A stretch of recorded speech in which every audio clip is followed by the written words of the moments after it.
Hello everyone. I Tahsin Sultana, Assistant Professor, Department of Commerce, Government First Grade College, Town. In this session, I will be discussing personal finance and investment. The learning objective of this chapter is to provide an understanding of mutual funds as an investment outlet and personal finance and investment. The student will be able to understand the personal finance and investment out of this session. In the previous session, we have understood the concept of investor's life cycle. Now, let us understand the meaning of personal finance. Personal finance refers to managing the financial activities like investment, budgeting, saving, risk allocation, mortgage, and includes personal banking, planning for a future goal or desire, and any such activities to enable those goals encompass personal finance. It can be for an individual or can be for a family as a whole and requires some level of financial literacy such as tax laws, investment opportunities, etc. Personal finance planning, the process of managing your money to achieve personal economic satisfaction. This planning process allows you to control your financial situation. Every person, family, or household has a unique financial position, and any financial activity, therefore, must also be carefully planned to meet specific needs and goals. A financial plan can enhance the quality of your life and increase your satisfaction by reducing uncertainty about your future need and resources. Personal finance, for a layman term, is managing money, how much is earned, how much is spent, how much is saved, based on the personal choice and preferences of every individual. One starts with the goal, the plan, and allocates the resources accordingly. For example, saving for retirement, a person would want to have a certain minimum amount of income even after retirement, or a person saving for his or her child marriage. After setting the goal, one needs to look at the option to achieve that certain goal. Personal finance goal can be understood as SMART. SMART, SMART. S refers for specific. Specific refers to you should know exactly what your goals are. So you can create a plan designed to achieve those objectives through those plans. M refers to measurable. Measurable with a specific amount. For example, accumulate $5,000 in an investment fund within 3 years is more measurable than put money into an investment fund. A refers to action, action oriented, providing the basis for the personal financial activities you will undertake. For example, reduce credit card debt. Credit card usage will usually mean action to pay off amount owed. R refers to realistic.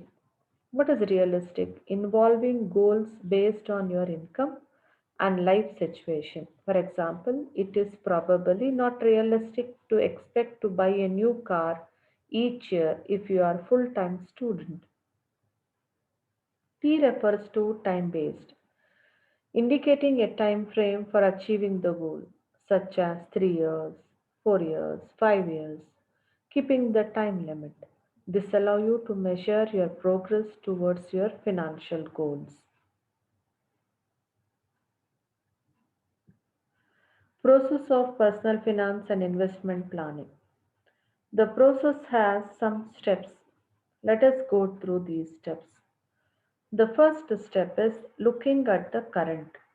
Looking at the current refers to evaluating where we stand, how the situation currently is faring to get a better idea, understanding strengths and weaknesses. to gain insight into your current situation. It can be helpful to determine your current net worth.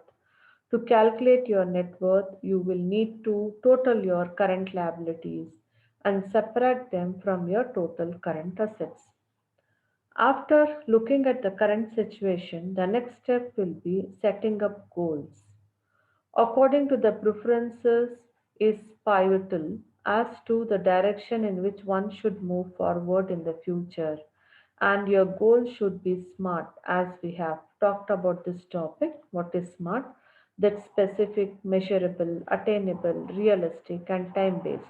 You should also develop short term, intermediate, and long term goals. Developing each of these type of goals will allow you to achieve success early in the plan while also keeping your eye towards the future. Short term or intermediate goals may also serve as stepping stone to reach long term goals. After setting up of goals, the next step is identifying all the various courses of action which you have to do, which can be taken in the current situation, and evaluating the time frame, cost, and risk associated with each such course of action. Generally, your alternative course of action will fall into one of two categories: reallocating existing resources or generating new ones. Existing resources can be utilized by earmarking current savings or shifting current allocation. After the third step, the fourth step is evaluating all the alternatives, identifying and looking at each option, pros and cons, advantages and disadvantages, given the limitation of resources, and choosing the alternative by mitigating the risk to an acceptable level.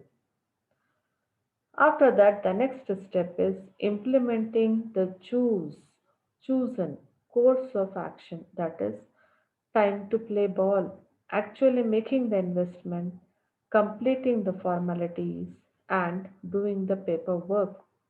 So, implementation of the plan is called implementing the chosen course of action. Actually, the investment will take place in this step. Now, the last step is following up. Follow up is necessary as the conditions are always changing. Accordingly, one must be dynamic and evaluate the options from time to time to get the best result. So, we're keeping an eye on the investment schemes. If you want to change, you can shift to some other better investment scheme, that is called follow up. Advantages of this personal finance and investment plans. First advantages: increase effectiveness in obtaining, using, and protecting your financial resources, and also protect your lifetime. Increase control of your financial affairs by avoiding excessive debt, bankruptcy, and dependence on others for economic security.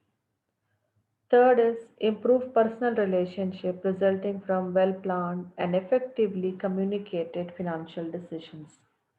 Last but not the least advantage of this is a sense of freedom from financial worries obtained by looking at the future, anticipating expenses, and achieving your personal economic goals.